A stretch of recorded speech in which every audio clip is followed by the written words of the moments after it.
There are a lot of different ways to turn a beat catalogue into income, yet most producers seem to know little about the business side of beat making beyond putting a PayPal button onto a SoundClick page. After spending countless hours honing your craft, learning production techniques, downloading the best VSTs and making awesome beats, it can be very frustrating if you're not racking up the kind of sales you want. So here are my personal tips, backed up with some image and video proof and compiled after almost a decade of selling beats professionally. Number 1. Sell licenses to your beats. This is the easiest and still the best way to make money with your beats. Once you have a decently sized catalogue of quality beats, you can register and set up your own website for cheap, or sign up to a VIP artist service like Music Central or My Flash Store that will allow you to set up your own beat selling homepage. Some people also hustle their beats on music communities like SoundCloud and include email information for purchases, or more specified beat websites like beatstars.com. Generally, you will need a PayPal account in order to receive payments online, though you can also arrange payments with customers through services such as Google Wallet, bank transactions, or Western Union. Most producers sell licenses according to 3 main categories: lease license, exclusive license, and sync license. Lease licenses are non-exclusive licenses with a limited sales cap. This means that your buyer can only sell a limited number of digital downloads of physical albums, usually around 2,000 to 10,000. Your beat can be leased to an unlimited amount of buyers as you retain the rights to your beat. Lease licenses are sold by producers anywhere from $1 to $50, with an average of around $25. It is common practice to also offer premium lease licenses, where buyers are given the option to pay a little extra to receive separated instrumental track lines of your beat and/or to sell more units. Exclusive licenses, on the other hand, are full ownership licenses, usually with an unlimited sales cap. They are therefore sold to only one customer, and the beat is subsequently marked as sold. Naturally, they will be priced a lot higher, anywhere from $50 to $1 million if you're Timbaland. The final license type, which is ignored by the majority of producers, is a sync license. While lease and exclusive licenses are targeted at recording artists, sync licenses are for media professionals and broadcasters such as websites, movies, TV, or video games. Sync licenses are usually limited to a specified number of broadcasts, for example 1 DVD release title. They are commonly priced between lease and exclusive licenses, depending on the intended use. If you're planning to make beats your full-time income, then selling licenses will be the backbone of your operation. Even if your plan is to go after album placements, your first priority should always be setting up your internet presence. Get yourself a PayPal account, set up a beat selling website, and start promoting.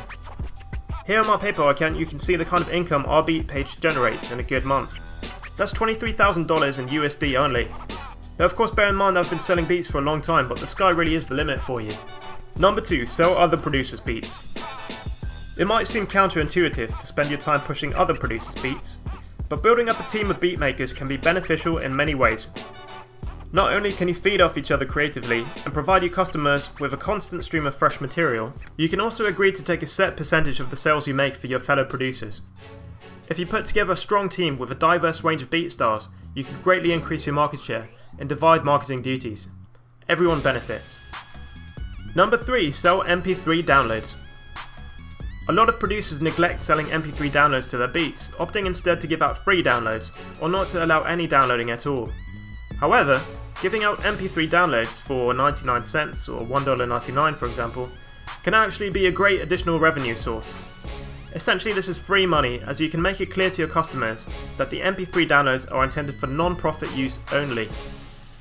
There is a big market of music fans and casual artists who might enjoy just listening to your beats or recording on them for demo or personal use, without wanting to invest the 20 odd bucks for a commercial lease license. If you're worried about the safety of your beats, you can always tag them and tell customers that untagged versions are only sent out with lease or exclusive licenses. This is a fair deal for everyone, as your listeners will still get to enjoy and or trial your beats. MP3s can be sold through a number of online vendors such as iTunes, Amazon, or the SoundClick MP3 store. Number 4. Make beat tapes. Similar to selling MP3s, it is well worth your time releasing beat tapes or compilations of your instrumentals, perhaps even the odd exclusive release with unpublished beats. This can generate a lot of excitement amongst your fans and lead to your music being discovered by whole new fan groups on sites like CD Baby. Over the years I've released a number of compilation albums and published them all via CD Baby. The site is really useful. As well as selling your music through their own website, they will distribute your songs to all their digital partners such as iTunes, Amazon, MySpace Music or Rhapsody. What's more, you have the ability to enter all your songs into sync licensing deals via Rumblefish, which can potentially earn you even more money if your beats are used, for example in YouTube videos. CD Baby have paid out almost $10,000 to me so far, and as they add more and more digital partners, the monthly checks seem to get bigger and bigger. Number 5. Become a YouTube partner. Becoming a YouTube partner, and subsequently having sponsored advertisements displayed in your videos, is more of a long-term strategy, as it will take you a while to get to a point where you're making decent money. Unlike before though, anyone can monetize videos now, which basically means you will have Google Ads displayed before, during, or after your videos. You will need to have signed up to an AdSense account, and will earn a percentage of all ad revenue generated in this way. If you regularly update your YouTube channel with interesting content and get a lot of traffic, this can potentially be a really big earner. If you don't really have the time to make a lot of interesting videos, even just uploading a couple of beat videos a month, that is a video of a beat playing over some kind of static background image, could earn you a tidy sum. Personally, my channel has made over $11,000 in that way so far. Number 6. Get a TV placement. Getting a placement in a TV show, film, or video game can be an arduous process. There are thousands of producers out there submitting their material to placement opportunities on a daily basis. However, if you regularly network and build relationships with media professionals, companies, and agencies, you will eventually persevere and the spoils will be worth the toil. While you won't necessarily be paid a large sum upfront, the royalty payments are where producers really make the big bucks. In order to benefit from this, it is essential that you are registered with a royalty collection association such as BMI, ASCAP, SESAC or PRS. TV stations in the US in particular pay out large sums just for short music segments in their programming. My last quarterly royalty check from the PRS was for a single placement on CBS Sports, and that was something around $4,200 for 30 seconds of a beat. That's not too bad, right? Number 7. Get your beats on internet radio. Getting your beats onto a regular radio station can be pretty hard, as by and large stations are only interested in full songs. However, internet radio stations are a different matter. A lot of people enjoy browsing stations like Pandora or streaming websites like Spotify for instrumental music, and this is where it gets really interesting.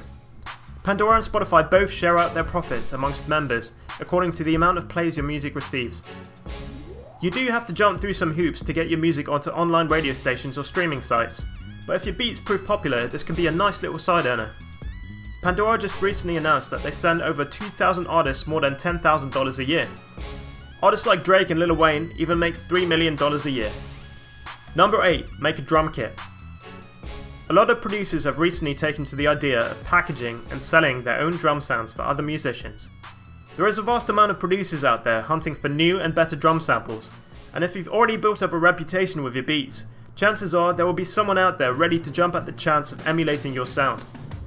Putting together a drum kit can be fairly time consuming, but if done correctly it can be a worthy investment. You can sell your kit on your own website, or even better, find the most popular drum kit websites out there and partner with them to retail your products. As they already have a ready-made sales platform, audience and marketing strategy, they will be better positioned to sell your products than you are. Be prepared though, most vendors will take a 50% cut of sales. This is pretty normal. Personally, I've always sold my kits through websites like producerloops.com, and as you can see, through them alone I've earned around $3,700 in commissions so far. If you get your kits on a couple websites like Producer Loops, Modern Producers, or the Music Central Marketplace, that could be a great side income for you. Number 9. Submit your beats to music libraries. There are a big number of music libraries and stock music websites online, ranging from general sites to industry-specific sites for film music, ad music, or video game music. When you upload your beats to these sites, you will usually have to enter into non-exclusive sub-publishing agreement, which basically means you are signing over the right for those websites to make money with your music in exchange for a profit share. They will usually charge somewhere in the region of 50 to 75%, so that's a pretty big chunk. However, a lot of producers make a good amount of money licensing their beats through websites such as Pump Audio or Audio Jungle. The customers of these sites are usually video creators, advertisers, or website owners. So by uploading your music to these sites, you can reach a new audience outside of the recording artists. Just make sure you read any contract you sign with these websites very carefully, as some of them are known to be fairly cutthroat. Number 10. Be creative. Okay, so this last one is a bit of a cop-out, but what I'm trying to say is that there are an endless number of ways in which you can make money from beats, You're certainly not limited to selling licenses through a website or hustling your beats to artists for placements. There are many other avenues I haven't covered in this list, and probably a whole lot more I've never even thought about. You could run song contests for artists with a paid submission, for example, like we did here earlier in the year. Or you could write an ebook or get paid for product placements on your website. If you come up with any more great ideas or want to collaborate on an innovative project, you're always welcome to hit me up. That's all from me, AD. I'll see you next time.